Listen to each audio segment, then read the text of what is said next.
Welcome back. Thom Hartmann here with you. And on the line with us is Marshall Steinbaum. Marshall is a senior economist and fellow at the Roosevelt Institute. RooseveltInstitute.org is the website. And Marshall, welcome to the program. Welcome back to the program. It's been a while since you've been on. Yes, thank you. It's great to be here. Thanks for joining us. Tell us what you know about this tax plan that Steve Mnuchin and Gary Cohn, the former Goldman Sachs guys in the Trump administration, are at least according to the Financial Times, the main spokespeople for rolling out today. Yeah, well, it looks like more of the same right-wing corporate tax policy that they've tried multiple times in the past in one guise or another. It seems that the two main provisions of this version of the plan are a reduction in the statutory tax rate from 35% to 15% for what are known as C corporations, so typical corporate taxpayers, and then the imposition of a flat 15% rate for pass-through entities. So that's sort of these alternate corporations that pay taxes not at the corporate level, but through at the individual level through paying out profits to their shareholders, and then the shareholders pay taxes. So both of those are very regressive policies. I mean, it's rich people who own corporations, and they're the ones who will benefit from vastly reducing taxes on corporate profits. The second part of that, the top statutory rate on pass-through entities, is really a shocking proposal to my mind, if I could go that far. For one thing, that's what Sam Brownback tried to do or did do in Kansas by what he would say was exempting small businesses from paying corporate taxes. And all that did was mean that every business and person in the state who earned enough money to be subject to these rates just reincorporated as a small business, and consequently the government lost a ton of revenue, and the richest people in the state got a huge tax cut. Yeah, if I understand this correctly, if I was, for example, a surgeon, here in D.C., and making a couple $100,000 a year, as surgeons tend to do, maybe even $1 million a year, rather than taking that money as payroll, which is subject to up to 39% income, I could create an LLC. Even if I was the employee of the hospital and the hospital was paying me, I could say to the hospital, don't pay me any longer as a paycheck,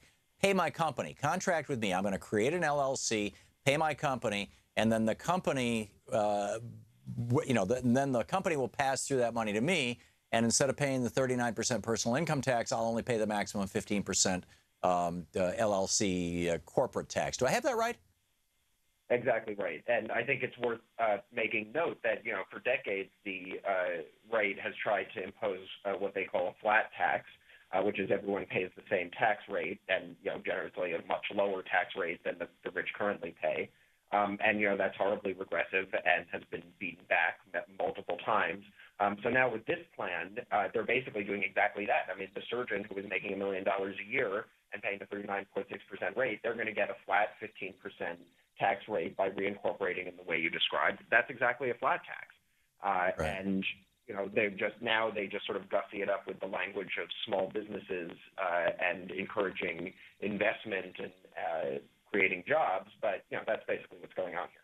So anybody who earns enough money that they're starting to get into a tax bracket above 15%, which I think would be pretty much anybody earning over around $60,000 a year, I'm not all that familiar with the tax tables, but my recollection, would have an incentive to simply LLC themselves and become a contractor rather than an employee, and instant tax evasion. In fact, I understand that could account for as much as 40% of the tax revenue lost to the government, this kind of tax avoidance? Right. My guess, I haven't looked exactly at the estimates, but my guess is that would actually be an underestimate of the hit to revenue that would happen. I mean, that certainly, when Kansas did it, everyone expected there to be some reshuffling of the corporate status around along those lines, but nobody correctly predicted the extent to which it would just become this sort of wholesale desertion of the tax system. And, if that happened federally, the stakes would be yet higher, and thus the incentive to do it much stronger. Right. On the other hand, I mean, there's a lot of us who run small businesses who do pay more than 15%. I'm one of them. You know, this show is a small business, and you know, my tax rate is above 15%. I don't run any income through my company to me in any form other than, you know, we hire a company that you know, like Paychecks kind of thing, you know, that basically just does payroll for us every week and or every 2 weeks, and I get a paycheck just like all my employees do with all the deductions and everything, so I don't have to mess with it. I don't have to worry about it. And I've never actually even seriously investigated this, but if this were to take place, would that mean that I could end up paying lower taxes than my employees who are making less than I am? Yeah, absolutely. And I think that's extremely, I mean, we already know that the tax system is regressive for very high earners. That's what the whole Buffett rule is supposedly about. That Warren Buffett pays a lower marginal tax rate than his secretary. Right. And you know that's true in the existing tax system, and it would become, you know, starkly and shockingly true under this proposal. Yeah, that's remarkable. What do you think are the odds that this will actually that anything is going to come out of this? We're talking Marshall Steinbaum, a senior economist and fellow at the Roosevelt Institute. What are your thoughts, Marshall? Well, I hope that nothing comes out of it, certainly. I mean, my political prognosis is, given that they've gone down the deficit financing route, that does give the Democrats in the Senate the ability to block it if they stick together. So in the past, we've seen wavering. I mean, I'm thinking of the early George W. Bush administration. We've seen some Democrats able to be wooed to support regressive tax cuts. You know, I would hope that that would not happen this time, and I suspect that it would not. So in that case, I think what would happen is they'll take this proposal off the table substantially and substitute a different proposal that Senator Hatch, the chairman of the Finance Committee, held some hearings on last year, which is also a terrible corporate tax policy, but less ambitious than this, where in that case, you might find an economist or two who would say it's a good idea. I mean, I don't think it actually is one. But this proposal is really not going to have any support from anyone who knows what they're talking about. Whereas Hatch's proposal sort of has more of the flavor of tax policy that's like within the bounds of what's been talked about before by economists on both sides, or, you know, affiliated with both progressive and more right-wing groups. Right. So that on its, I mean, I don't think it's a good policy, but I feel like this will be yanked, and they'll put something else forward that might go more in the direction of something that could potentially get passed. So this might be more for PR for Trump's 100 days kind of thing? Well, I mean, I can't. To me, putting forward a tax policy that's substantively terrible and politically almost impossible to pass is not great PR. But maybe that he feels differently. I think he does. I think he thinks that, you know, if he, like with pretty much everything else, if he just appears to try, his base will love him for it. Americans for Tax Fairness points out that there's $2.6 trillion in American corporate profits currently stashed overseas, representing $750 billion in taxes that these companies owe the United States that they're not paying because they don't bring the money back to the United States.